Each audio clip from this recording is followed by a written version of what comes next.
Hello friends, ఈరోజు వీడియోలో కరక్కాయ ఎలా యూజ్ చేయాలి, చిన్నపిల్లలకి ఎలా యూజ్ అవుతుందో తెలుసుకుందాం. చిన్నపిల్లలకే కాకుండా పెద్దవాళ్ళకు కూడా చాలా యూజ్ అవుతుంది. పెద్దవాళ్ళకు కూడా పొడి దగ్గు ఉన్నట్లయితే కరక్కాయను దబడకు పెట్టుకొని ఆ రసాన్ని చప్పరిస్తే మాత్రం చాలా క్యూర్ అవుతుంది పొడి దగ్గు అనేది. చిన్నపిల్లలకైతే ఎలా యూజ్ చేయాలో చూద్దాం. 1 ఇయర్ కంప్లీట్ అయిన బేబీస్కి యూజ్ చేయండి. కరక్కాయను వాటర్లో ఇలా డిప్ చేసి మీ దగ్గర రోలు ఉంటే సైడ్కి అయితే గీకండి. ఇలా గీకితే గంధంలాగా వస్తుంది రసం అనేది. ఆ రబ్సాన్ని మీరు స్పూన్లో కానీ, నేను చూపిస్తున్నాను కదా వీడియోలో, మీ దగ్గర అలా ఉంటే అందులో కానీ తీసేసుకోండి.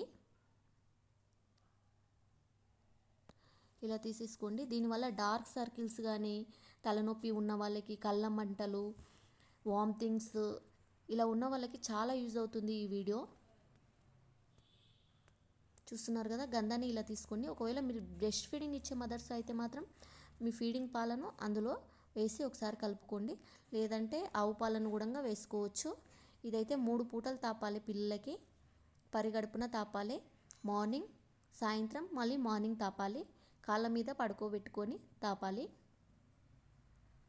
3 పూటలు తాపిన తర్వాత మాత్రం కాఫ్ అయితే చాలా క్యూర్ అవుతుంది. 1 ఇయర్ కంప్లీట్ అయిన బేబీస్కి ఈ రెమెడీ మాత్రం చాలా యూజ్ అవుతుంది. నేనే చాలాసార్లు యూజ్ చేశాను.